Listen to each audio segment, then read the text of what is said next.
Bonjour tout le monde! Je vais vous montrer ce que je fais de ce temps-là de mes fins de semaine. J'aménage sur la propriété pour avoir un bel environnement tout l'été. Alors, cette vidéo-là, la vidéo d'avant, les prochaines vidéos seront peut-être des vidéos d'horticulture. Que voulez-vous, c'est à ça que je passe mes fins de semaine. Alors, tant qu'à passer la fin de semaine là-dessus, aussi bien vous montrer comment ça marche. Alors, c'est ça, générique!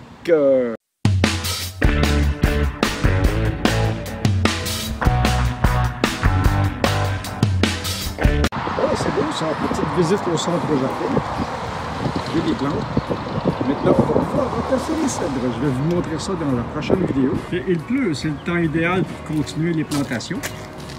Ça va être beau à la fin de l'été, puis surtout l'année prochaine, parce que c'est tout du pérennial ou du vivace. Ça va revenir chaque année.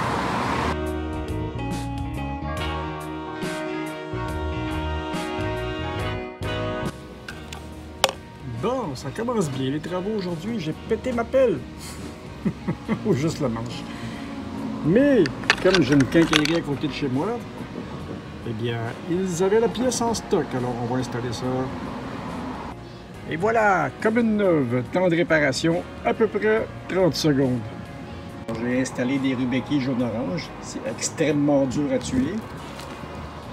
J'ai installé de l'aspirée.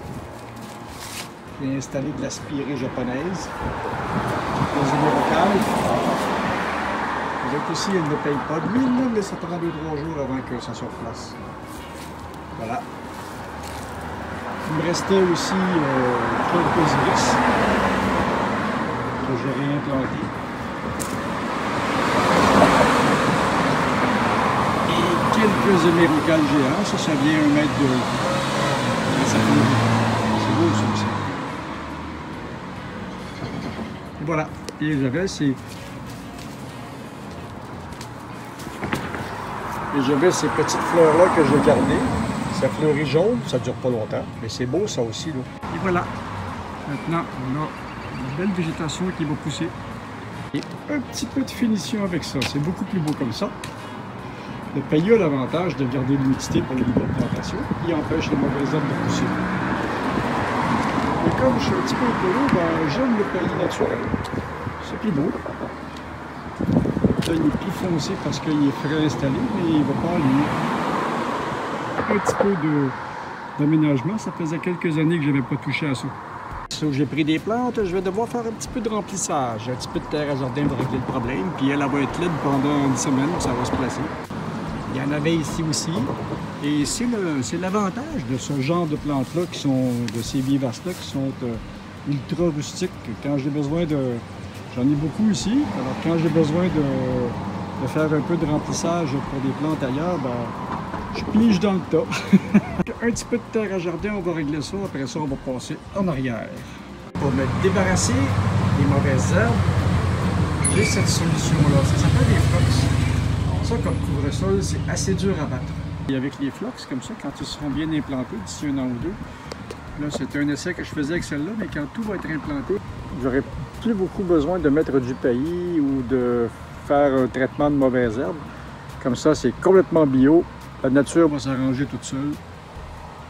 On va réinstaller ces arbustes-là qui étaient devant la maison. Je vais leur trouver une nouvelle place. Je vous avais donné le nom dans une des vidéos que j'ai fait dans le printemps. Et elles vont s'en aller à l'entrée du jardin où les conditions sont probablement plus propices à la pousse de ces arbustes-là. Et voilà, les nouveaux gardiens du potager. Ces petits arbustes-là étaient en train de littéralement mourir à leur ancien emplacement devant la maison. J'espère que cet emplacement-là va leur être un peu plus propice. En tout cas, c'est un essai. Normalement, ils ont de meilleures conditions d'humidité, une lumière directe une partie de la journée, une lumière tamisée en fin d'après-midi. Et ça devrait les aider parce que ça a un beau feuillage rouge, ça a un beau feuillage rouge foncé, ça. Bon, c'est la conclusion de la fin de semaine de travaux sur la propriété, des travaux d'aménagement pour les plantes et pour les massifs de fleurs et pour toutes sortes de choses. Alors, si vous avez aimé ça, ben, donnez-moi le petit pouce qui fait plaisir, abonnez-vous à la chaîne, partagez, et puis ben, c'est ça, il va y avoir d'autres vidéos d'aménagement. Je suis en plein là-dedans parce que nous, au Canada, la saison est assez courte et si on veut avoir un bel environnement tout l'été, il faut faire ça en catastrophe et s'y prendre de bonne heure. La prochaine étape, ce sera peut-être le montage du potager et j'ai d'autres petits aménagements. Alors, c'est ça. À la prochaine!